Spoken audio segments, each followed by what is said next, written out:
Terima kasih Anda masih bersama dengan kami. Bagi Anda yang baru saja bergabung, kami hadirkan kembali 3 berita utama hari ini. Korban bencana tanah bergerak di Banjarnegara mengais puing-puing bangunan mencari harta benda yang bisa diselamatkan. Di sisa masa tenang, Bawaslu Kabupaten Kota di Jawa Tengah sibuk menurunkan sejumlah alat peraga kampanye.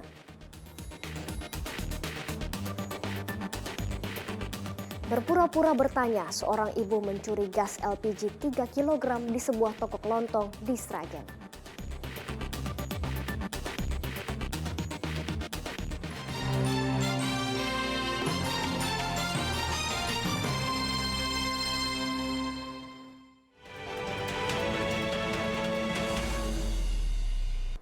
Memasuki masa tenang sampai 13 Februari, Bawaslu Kabupaten Kota di Jawa Tengah mulai menurunkan seluruh alat peraga kampanye peserta pemilu. Pembersihan dilakukan agar tidak ada lagi alat peraga kampanye yang masih terpasang di masa tenang hingga hari pencoblosan. Memasuki masa tenang pemilu 2024, Bawaslu Kabupaten Semarang bersama KPU, Satpol PP, Dinas Perhubungan, Kesbangpol, dan Polres Semarang menurunkan alat peraga kampanye pemilu yang tersebar di seluruh wilayah Kabupaten Semarang. Tim gabungan dibagi menjadi 3. Tim pertama menyisir mulai dari wilayah Ungaran hingga Bawen, tim kedua mulai Bawen hingga wilayah Jambu, dan tim ketiga menyisir mulai Bawen hingga Tengaran. Petugas mengerahkan kren untuk mencopot baliho caleg maupun capres serta atribut partai politik yang terpasang di seluruh jalan protokol. Pembersihan APK ditargetkan bisa selesai hanya dalam waktu 1 hari. Kita sudah menyampaikan instruksi ke Pemkab untuk berkoordinasi dengan tingkat kecamatan, dan kemarin mereka semua sudah melakukan koordinasi, sudah membuat rencana, membentuk tim juga, dan hari ini juga melakukan pembersihan serentak di wilayah kecamatan sampai ke desa-desa.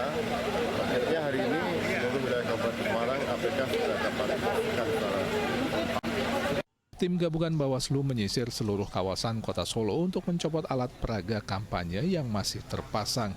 Bawaslu akan membersihkan seluruh alat peraga kampanye baik para caleg, partai politik maupun capres selama 3 hari masa tenang, sehingga tidak ada lagi alat peraga kampanye yang masih terpasang di hari pencoblosan.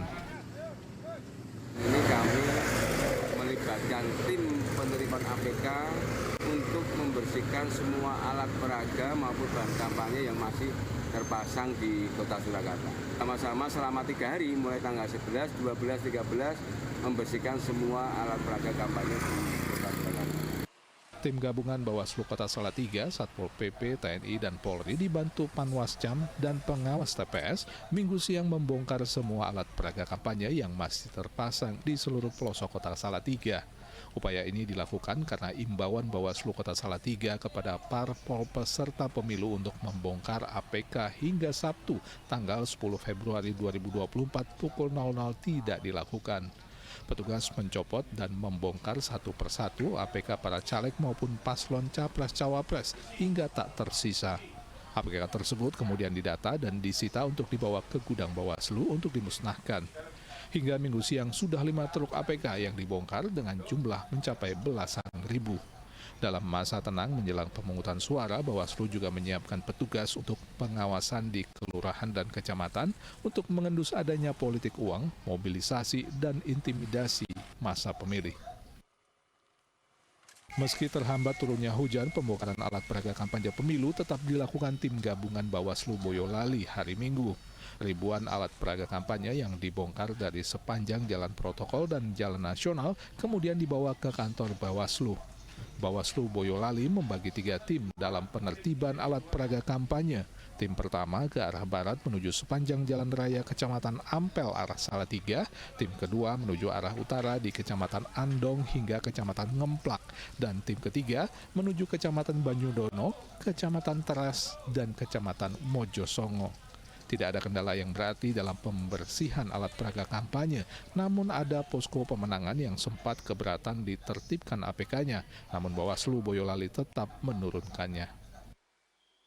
Kemudian ada beberapa tempat yang oleh pemasangnya istilahnya ditawar untuk tidak diturunkan karena merasa itu posko pemenangan gitu. Tetapi karena berdasarkan surat edaran dari Bawaslu nomor 3 tahun 2024 pasal 7 poin B bahwa seluruh APK yang terpasang di tempat posko pemenangan pun juga harus bersih di hari tenang ini, sehingga kami semuanya turunkan pada hari ini. Senin pagi, tim gabungan Bawaslu Sragen melanjutkan penertiban alat peraga kampanye yang belum diturunkan pada hari pertama masa tenang. Alat peraga kampanye yang masih terpasang kebanyakan adalah baliho dari caleg maupun capres-cawapres. Menggunakan tangga dan alat pengait, petugas menurunkan baliho-baliho tersebut untuk dibawa ke kantor Satpol PP Sragen.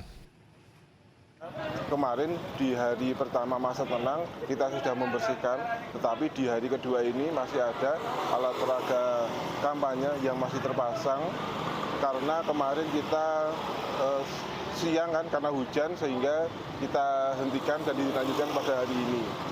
Petugas gabungan Bawaslu dan Satpol PP Kota Tegal hari Senin menurunkan salah satu baliho besar Capres-Cawapres yang dipasang di atas jembatan penyeberangan di tengah jalan Pantura Kota Tegal yang tidak diturunkan oleh tim kampanye.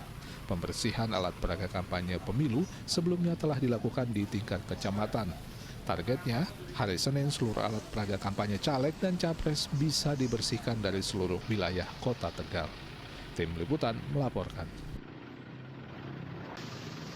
Mendekati hari pencoblosan, petugas masih sibuk mendistribusikan logistik pemilu. Di Cilacap, distribusi logistik sempat terkendala cuaca buruk sehingga pengiriman dengan kapal nelayan terpaksa ditunda.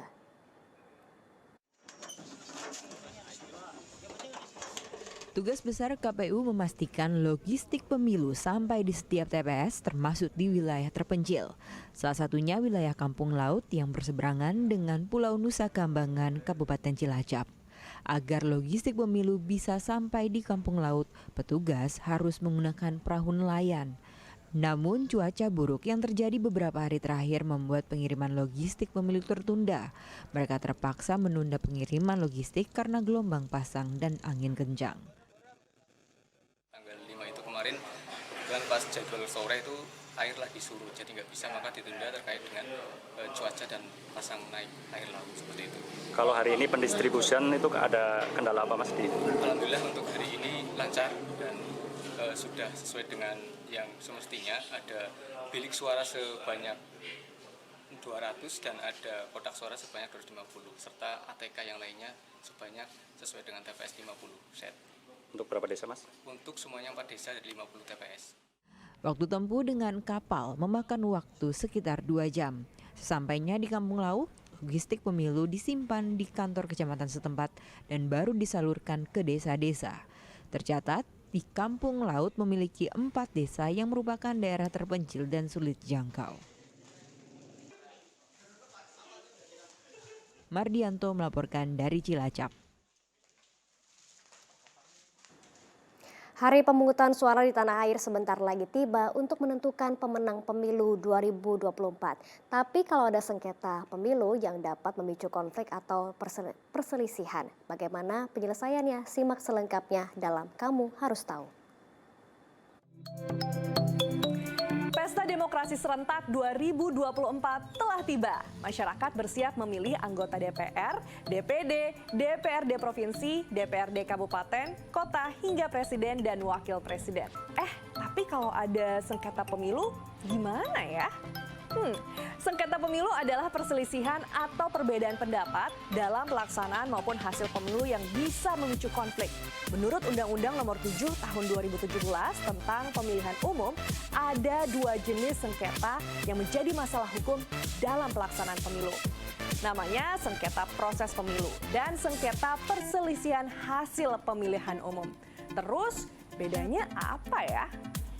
Jadi dalam pasal 466 Undang-Undang Pemilu, sengketa proses merupakan sengketa yang terjadi antar peserta pemilu atau sengketa peserta pemilu dengan penyelenggara pemilu sebagai akibat dikeluarkannya keputusan KPU Pusat, KPU Provinsi, serta KPU Kabupaten Kota. kalau sengketa perselisihan hasil pemilihan umum menurut pasal 473 Undang-Undang Pemilu adalah perselisihan antara KPU dan peserta pemilu terkait penetapan perolehan suara hasil pemilu secara nasional. Biasanya berkaitan dengan penetapan suara hasil pemilu DPR, DPRD, dan DPD yang dapat mempengaruhi perolehan kursi peserta pemilu. Atau bisa juga berkaitan dengan hasil perolehan suara Pilpres. Karena maknanya berbeda, jelas cara penyelesaiannya juga beda dong. Sengketa proses pemilu bisa diselesaikan terlebih dahulu di Bawaslu. Setelah itu baru ke Pengadilan Tata Usaha Negara. Sementara lembaga yang berwenang menyelesaikan sengketa perselisihan hasil pemilu adalah Mahkamah Konstitusi. Putusan MK ini bersifat final dan mengikat ya. Tapi yang nggak kalah penting, jangan lupa yuk sama-sama kita awasi pelaksanaan pemilu 2024. Karena kamu harus tahu.